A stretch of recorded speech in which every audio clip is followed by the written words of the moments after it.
Well, hello, and welcome to week 3 of ORGL 5005. This lecture is the first on 2 weeks of on leading others. The lecture itself is adapted from the Team Innovations Profile by Inkscape Publishing. Let's start with a little puzzle I like to pose to my classroom students. How do 5 people make a pizza?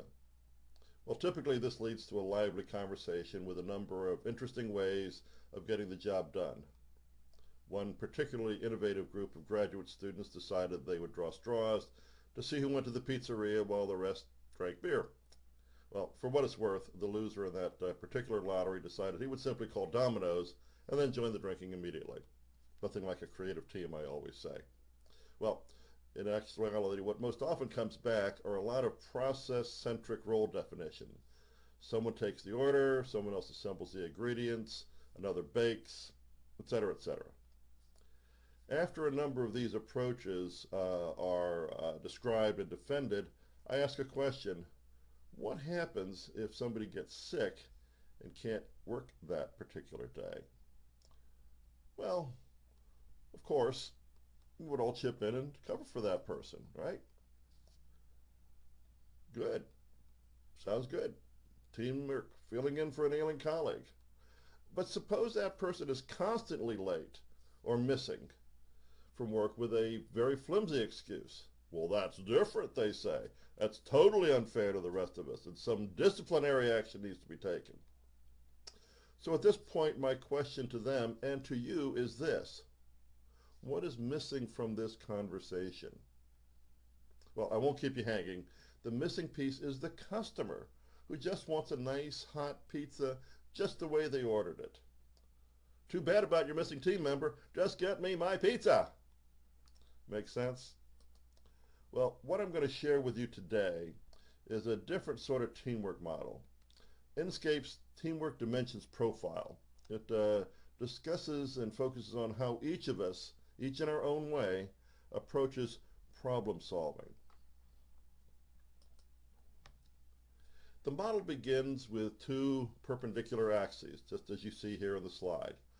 The vertical axis has spontaneity with being methodical, contrasting the two. No one is 100% either way, but we certainly know people who tend to approach tasks one way or the other.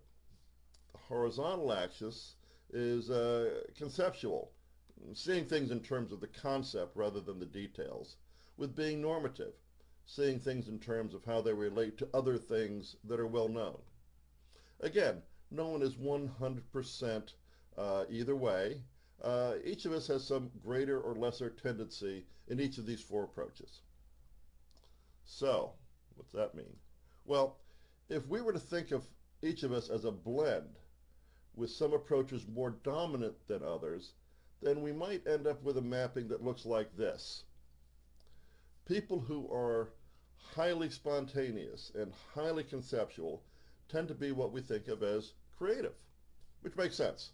We all know people who, and maybe even ourselves, who are constantly, spontaneously coming up with new ideas, concepts, and they have a motto: here's another idea. The next group in the model are the highly spontaneous, highly normative people. We call them advancers. These folks can easily keep pace with the creative types and can relate those ideas to other aspects of the business.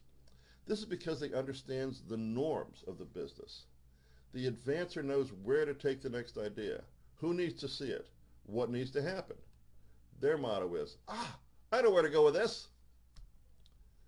The third group are the highly conceptual, highly methodical folks we call refiners. These people totally understand the underlying concepts of the idea, and because they think methodically, they can in essence disassemble the idea, identify its flaws, and figure out how to make it better or more workable. This is because they bring a dose of reality. Refiners are not always the most popular people on the team, but their work is essential in order to get good ideas into becoming viable, successful solutions. The refiners motto is, hold on a minute, we need to fix a few things. The fourth group in our model are the highly methodical, highly normative people we call executors. These are the folks that ultimately get the job done. Remember my pizza question? Executors are the people who make sure the customer's pizza is delivered piping hot, on time, and with the right toppings.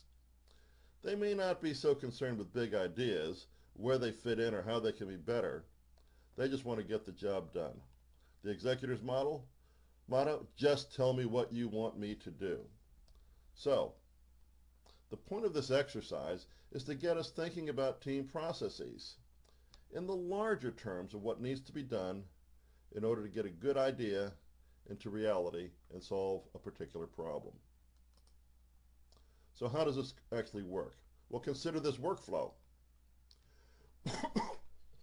When a team is given a challenge, ideas are needed. The creative types bubble forth with ideas, seemingly new ones every minute. The advancers take their role of finding ways to move those ideas forward. Things slow down when the refiner gets involved to make sure the best ideas are perfected before they go to the executor for implementation. So what can possibly go wrong, right? Well, a couple of things. What happens when you're working against a deadline? Well, first of all, the creators and the executors speak a very different language.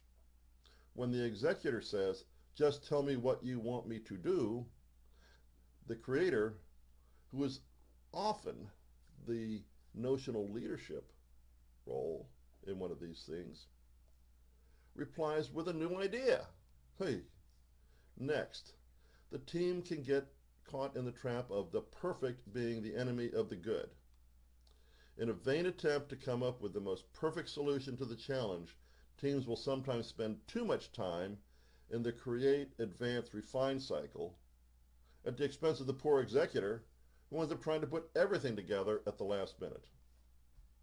Well, what's needed is a facilitator role, someone who understands the teamwork innovation cycle, the contribution each role makes to the end product, and keeps an eye on the schedule so things keep moving along to make sure the correct pizza is delivered hot and on time to the right customer. Notionally, the facilitator is someone who is comfortable in each of the dimensions, and that's great if you have someone with that profile.